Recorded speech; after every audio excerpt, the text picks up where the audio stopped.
Hi, Shabbat Shalom, everyone. We are on Parshat Shoftim in the book of Devarim over here. And this Parsha will start by telling us something seemingly very obvious. The Torah tells us that we should have judges and policemen in all our cities.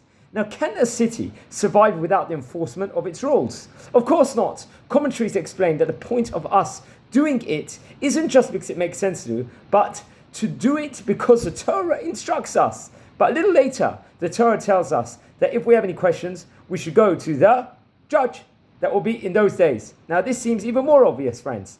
It would be kind of difficult to ask a judge that isn't alive, wouldn't it?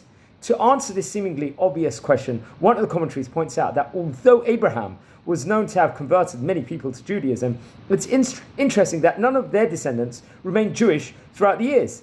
The reason given is because they depended on Abraham and weren't willing to learn from Isaac, from Yitzhak, and so on. Now, every generation has its leader, and that is for a reason. He or she is someone that's easy to relate to and easier to learn from. Although the great leaders of the past may have been, let's say, smarter and wiser to some distance, the Torah nevertheless tells us that listening to the judge of our day is most important, provided that they represent the Torah guidelines. Often, times we're faced with dilemmas that we think we can handle.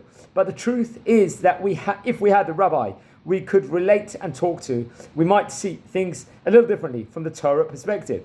And even if we don't ask about every issue we have, we would still know what the rabbi would have told us to do had we asked. And that alone can sometimes help us make the right choices. Now, role models provide stability and support for growth in life, the Torah observance and ideals. It's when we think we don't need a role model that we need one the most. So let's get our role models. I heard this from Benjamin Rose.